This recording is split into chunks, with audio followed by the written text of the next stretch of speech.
Welcome to the session called Live the Book. And what is it about? Well, as you know, I am the author of this new series for children. It's a fantasy series. It's called The Adventures of Little Kanya, the Sonic Reverberator. And it's a trilogy. I have already written the next two parts. What is the book about?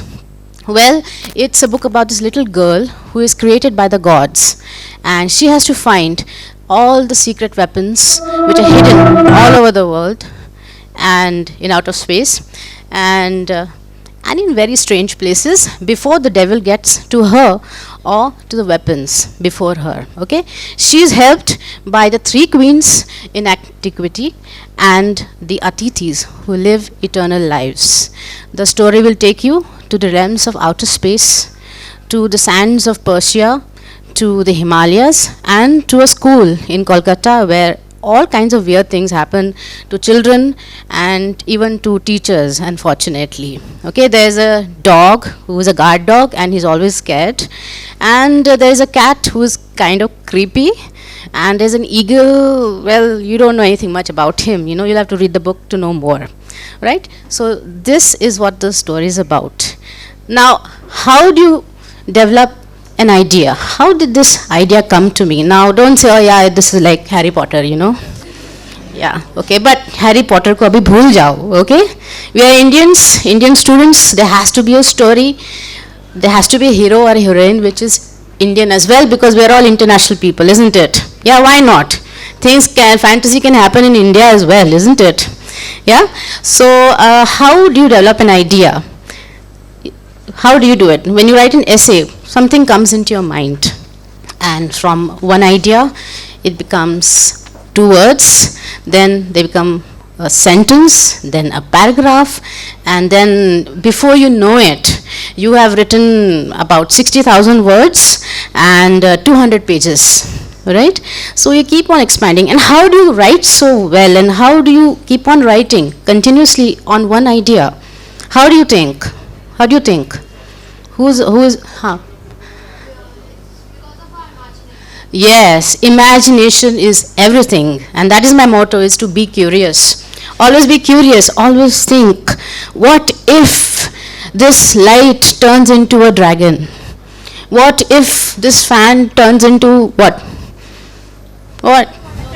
A what? A dragon. We already had a dragon. Kuch? A bee? A bee. What? A monster. Okay. It can also turn into a Terminator. A person, yes, that can happen.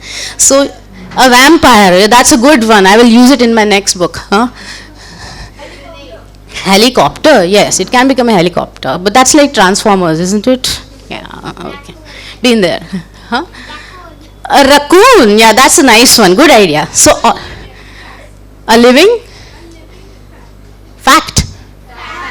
Fan, okay. A living fan. How would that be if a fan talked to you? Ud jao, school hai, 5 baj gaye. Okay, we can try. Maybe mom will be happy to get such a fan like this. Clean your room. Yes? Second mother. We already have Alexa, but okay.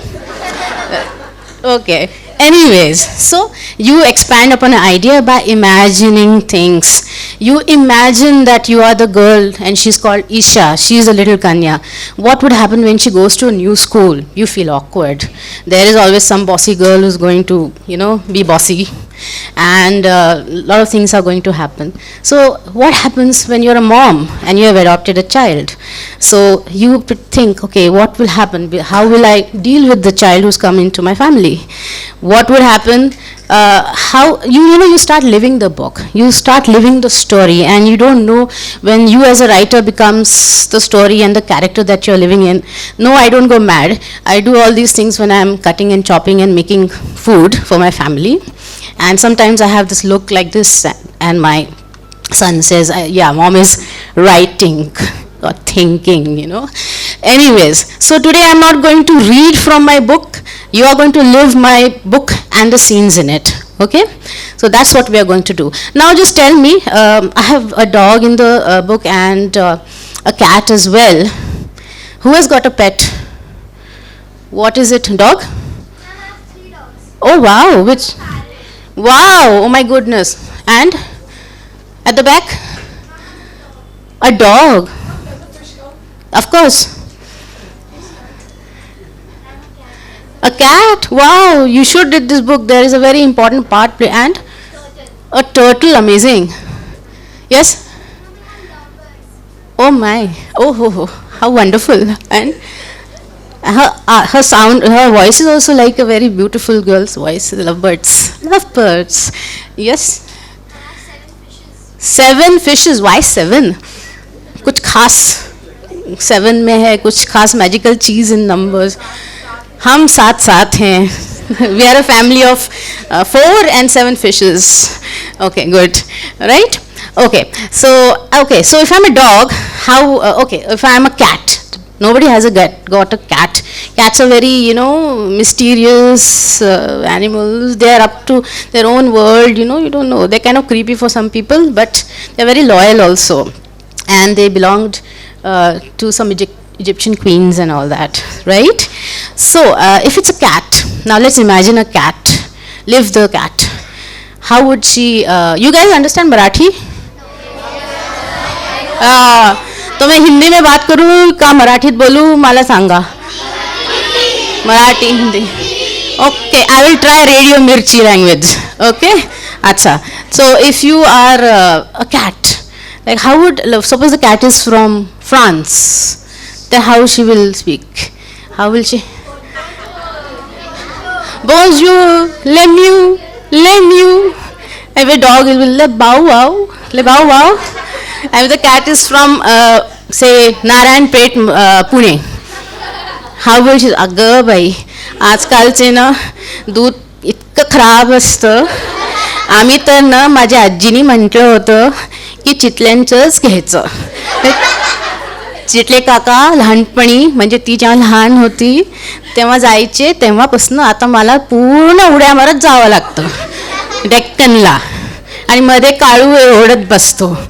Okay, so this is how you imagine, and this is how you become creative with whatever. Even if it's a chair, how would a chair talk?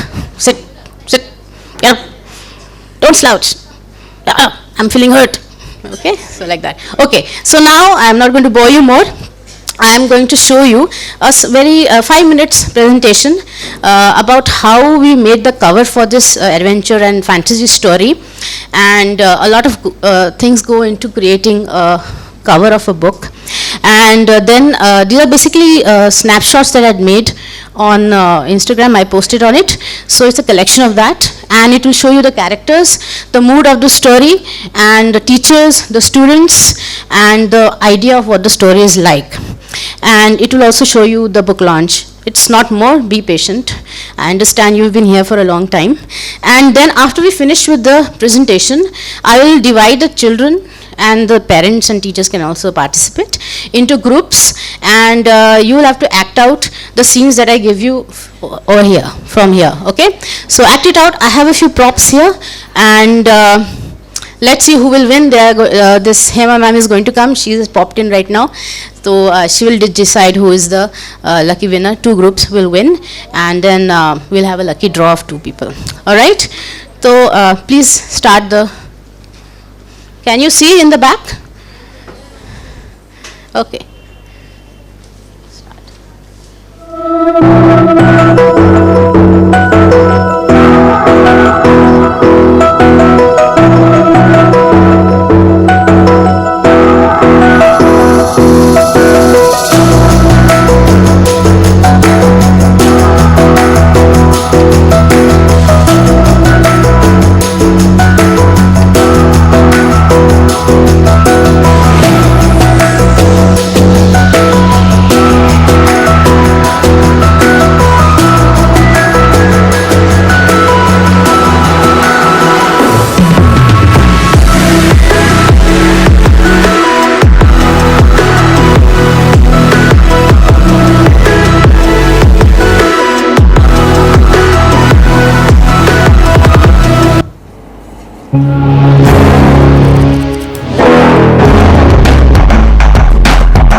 All right. You have sheets of paper. All right. You are in groups. There are basically 3 pages. Some of it is descriptive dialogue and some of description and some of it is dialogue. So one can just do the description, speak it out, or one can just organize the whole thing. And there could be around three actors. Generally a scene is made with 2 to 3 actors and not more than that, because it's very difficult to write. If there's fourth, then it's fine. Okay, so quickly, you have 10 minutes and you don't have to follow the dialogues exactly. Alright, so you can modify if you want. Okay, 2 groups. Okay, group number 6 is going to perform. Be ready. Here, this is English, Maths and timetable. I want them back tomorrow. Other subjects, please take from someone else. I have to study for tests. She turned around and went out of the class carrying her lunchbox. Hi, you are the new girl, huh? I am Shivani and this is Neeta.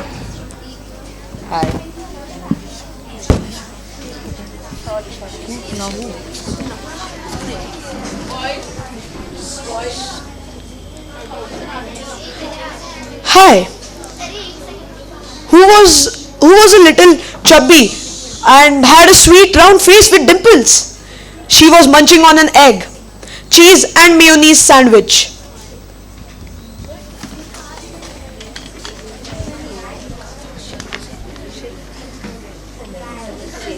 Hi there. Hi there, Said another girl who was thin with a wide smile and had tied her hair into a ponytail. This was the same girl. Isha thought who had gone into her bus in the morning at the bus stop.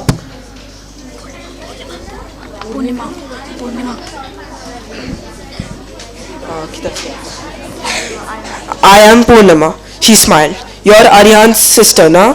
Do you know I live 3 houses away from you? Okay, said Isha, giving a short smile. So which school were you in before you came here, and why have you joined so late? Asked Shivani.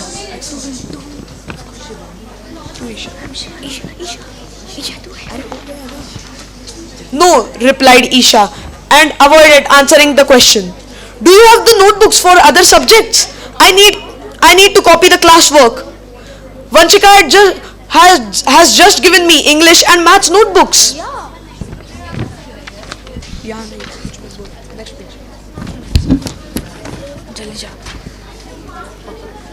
great! You are lucky she gave you 2 notebooks. The Maharani has been a generous day.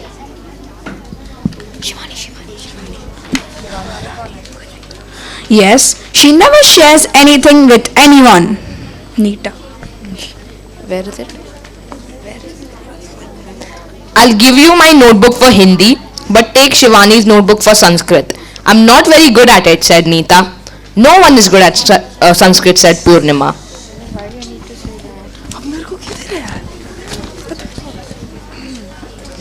Listen, you can take my books. I live closest to you. You can take them and return them as per your time. No problem. Smile, Purnima.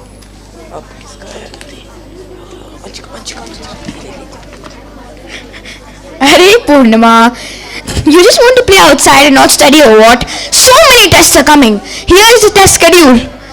Vanshika. Where? Here, Shivani gave her schedule for Isha to copy.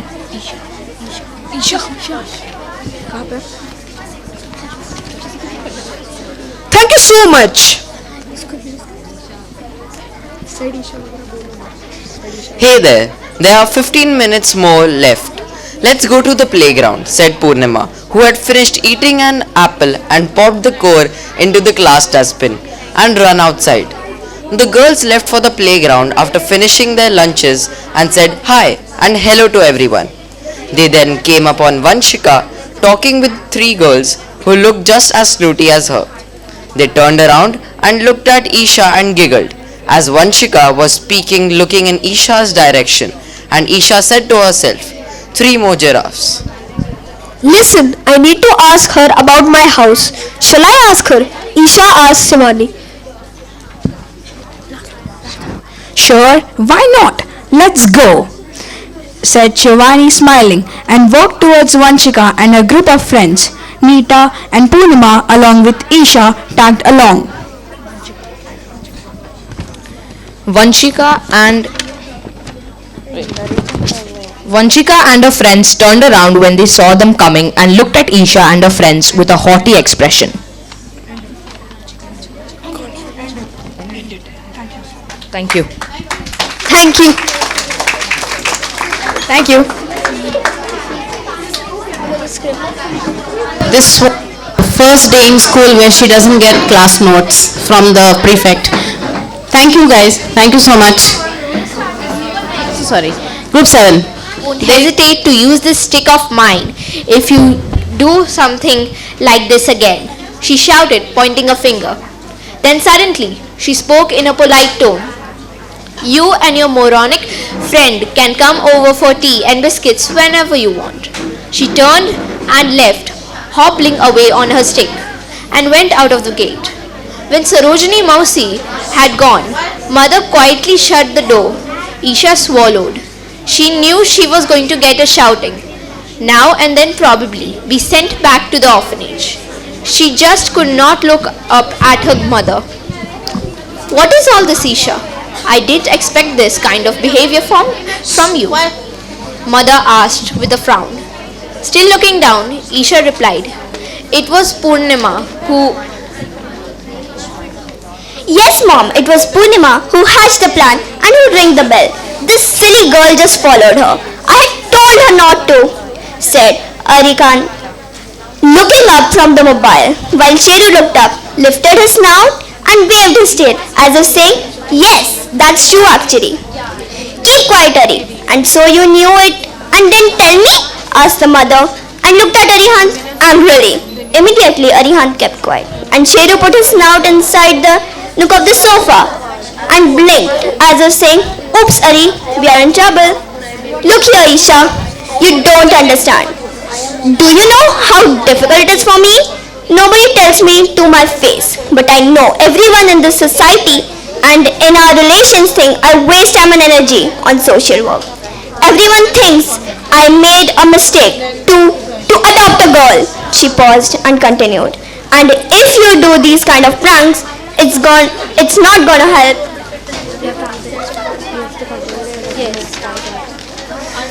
Your or my situation. Do you understand? You will not do something like this again.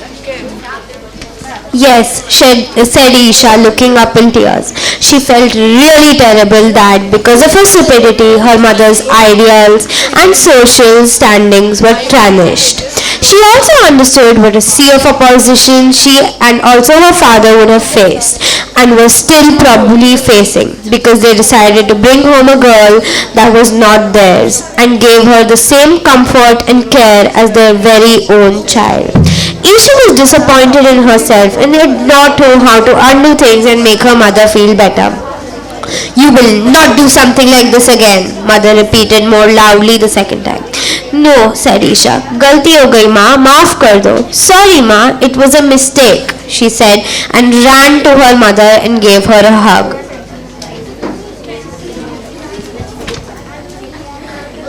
Mother had not expected Isha calling her Ma. It was the first time since Isha had come home that she had called her that, and immediately her anger just melted away. She hugged her back and said, "Okay, don't do it again. Don't cry now, please." She wiped Isha's tears away and was crying herself. "Are you going to return me to the orphanage now?" asked Isha between sobs. "To the orphanage? No, of course not.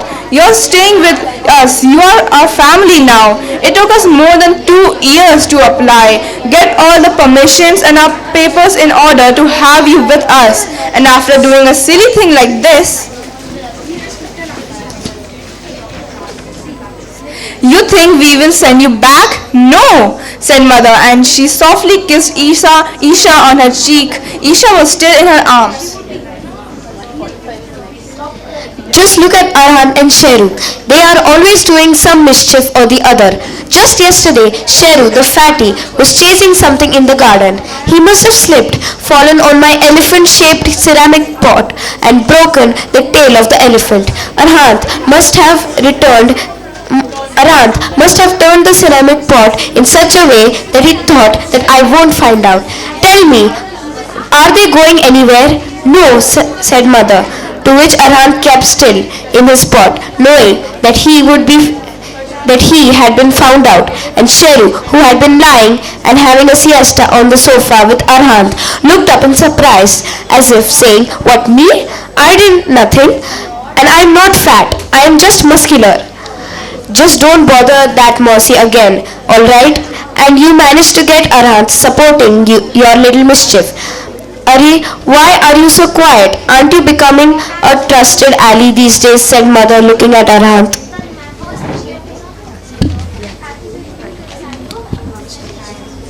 I was telling Isha all the way not to do it. But anyway, glad that Mossy is gone, said Arihant with a smile, and secretly revealed that he had not got a shouting too. Turned on the TV. Why don't we all go have some ice cream? Asked mother, feeling very happy that her adopted daughter had finally accepted her as her mother. Yes, said Arihant, jumping from the sofa along with Sheru. Sheru loved ice cream and went to his bedside to get his leash and stood near the door as Arihant put on his shoes. I'll tell Dad to take us when he gets back from work, said mother, reaching for her phone.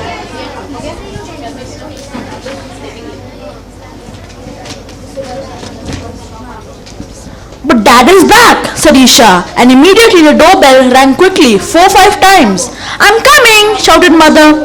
That doorbell is going to get burned today, I think. And she opened the door and received a very happy and smiling husband. Guess what? He said with a file in his hands. I got the deals. You did? Oh, that's wonderful, Annie, replied mother. Yes, it's a 2-year contract with a Russian and an Austrian firm. They'll make a payment and we start production in 6 months and then import and export. This is really good, Pranita. I will be able to finish off a few loans. And who knows, maybe we'll go to Russia one day. Or maybe Austria, said father. Say thank you. Say thank you. Thank you. Thank you so much. We are running out of time, so come quickly and you can cut short a lot of things. And an equally pleasant bedroom. As Isha stepped out of the car, she was greeted by a lot of barking. Down, Sheru, shouted Arihan. Isha had never seen such a huge golden-colored dog before and froze as she was getting out of the car. Don't worry, he doesn't bite. He only barks for 2 minutes and is actually a scary poo, said Arihant, patting Sheru, who ran towards the new member for a full inspection. Sheru was a 4-year-old Labrador Retriever. He sniffed Isha with his tail vigorously wagging, and Isha gingerly patted his soft brown head. Immediately, her hands and clothes were slobbered with dog saliva. Sheru was satisfied with the new person and approved. She smelled of bananas and absolutely loved bananas, among many other things like chips and butter cookies. Well, Sheru has made friends. Let's go in. I want to eat that cake, said Arihant and ran inside the house. Come, Isha, said mother and took her inside with her arm around Isha. The entrance of the house had a few stairs along which were many beautifully shaped ceramic planters in which there was a lovely collection of colored flowers. When Isha entered the house, she was amazed. Isha thought it was a lovely home like the ones she had seen on television and read about in books. There was a well-furnished hall with white lace curtains, a cream-colored sofa, glass center, table and many crystal and brass figurines. There was a smaller TV room, puja ghar, dining area and a kitchen on the ground floor. A spiral stairway led to the second floor, which had 3 rooms with a common area. Her room was right opposite to her parents' room and Arihant's room was on the side. It was unbelievable for Isha that she would have a whole room to herself. She was used to sleeping in a hall with many beds and a small cupboard for her belongings. and using the common bathroom. This was luxury. She felt so blessed and lucky when mother led Isha up the stairway and into her room. Isha immediately loved it. Her room had creamy peach colored walls, a double bed that had freshly laid on top, cover sheet with pink and white hearts, a light blue colored dollhouse in the corner, and a smiling brown teddy bear with a red bow tie sitting in between the pillows of her bed. Okay, guys, just hurry up. I think we are going out of time. Please don't mind. Sunlight entered and made everyone bright, and there was a hint of roses in the room. Isha wondered if this was a dream. I hope you like your room, asked mother, smiling, looking at the pleased expression on Isha's face. Yes, I like it very much. It's so big and everything is beautiful. I love the white lace curtains and I've never had a study table, my own cupboards or a dressing table before. It's wonderful, like a dream. I know you will love it. She looked around her room, picked up the teddy bear, admired the dollhouse, then looked at the bus-shaped carpet on the floor. God, then settle yourself in. Keep your things in the cupboards. Wash your hands and come down, okay? Said mother. Okay, auntie, said Isha, opening her little bag. Her room from the common hall. Her friends had followed behind her. They tried their best to make her feel better. Oh, come on now, cry baby. Monty was a 9-year-old chubby boy wearing a red t-shirt stained with a drop of dal and black shorts, and his floppy hair would always be over his face. Stop crying, you do it every time. Yes, Isha, please stop. It is no use crying. Look at me. Am I crying? I have been here for 10 years now. Ashwini was a tall, thin girl wearing a red hairband to tame her shoulder-length straight hair, a faded blue skirt, and a plain white blouse. She was one of Isha's roommates. That's right. No point in feeling sad, Dumbo. We all were not chosen.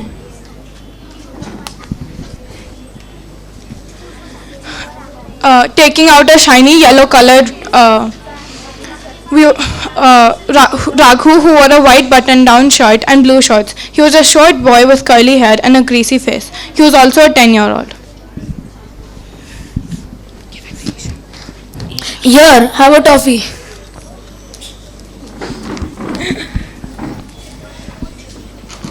Taking out a shiny yellow-colored wrapped hard candy from his pocket, Isha took it, opened the wrapper, and popped the toffee in her mouth. Her sobs had slightly subsided. Okay, hurry up, guys. Motu, where do you manage to get these? Said Raghav, pulling out one blue toffee out of Monty's pocket, giving it to Asmi, and taking out another, a green one for himself.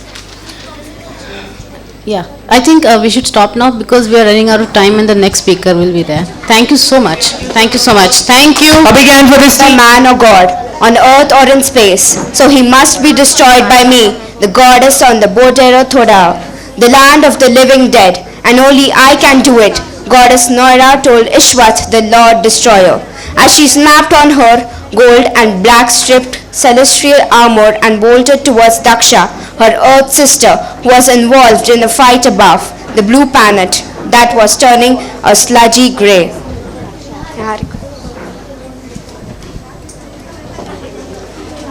Daksha was hurling fire towards Tarak, the Asur, who had a shiny black body, a reptilian face, with sharp fangs and pointed horns. Tarak had repelled each attack deftly and continued to funnel the wormhole to pull the Malamasa, the dark liquid of sin that had spread through the entire universe. Meanwhile, Ishwat hurried to get up from his brother. Gods! They would have to quickly activate their experiment, as things had gotten out of their hand too fast.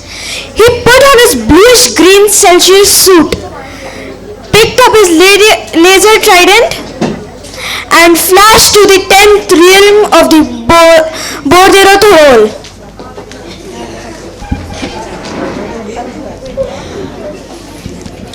When Noira reached close to the earth, she spoke to her sister Daksha. Give me a moment, sister.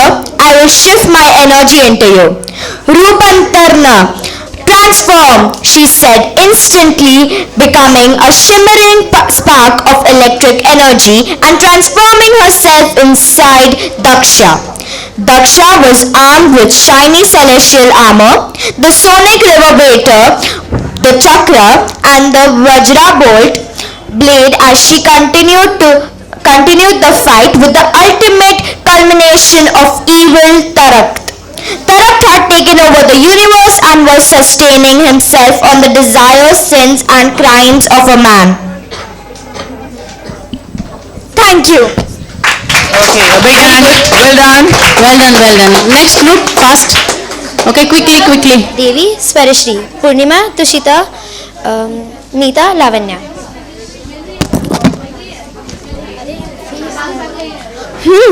I wonder what that cross on the Devi's hand stands for.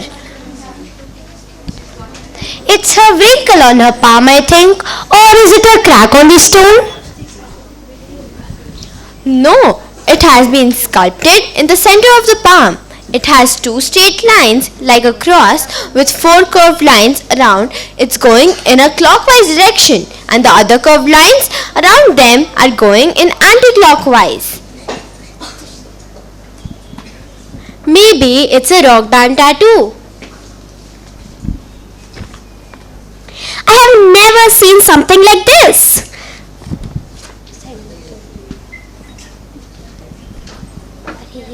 Said Neetu and touched the palm of the goddess with her finger. It's not my line. I know. She is giving us a high five on this hand and a low five on the other. Stop it, stupid.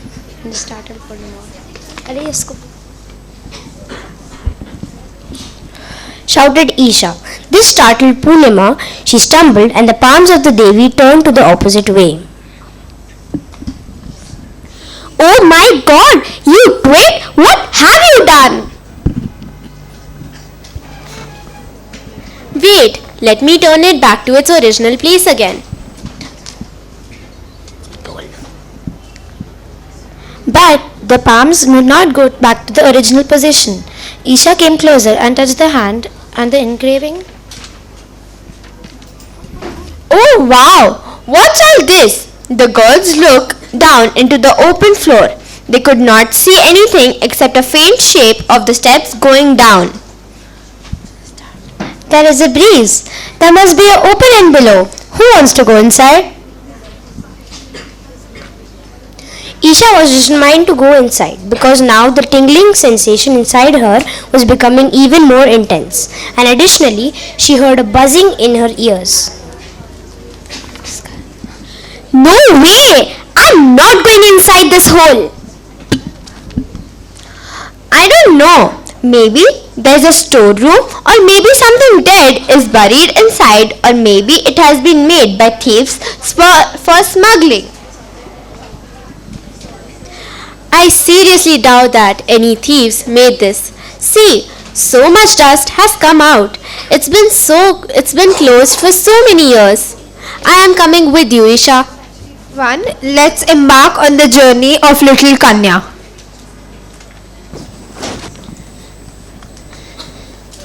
Stand back. We're not sure what will happen when we open the lid.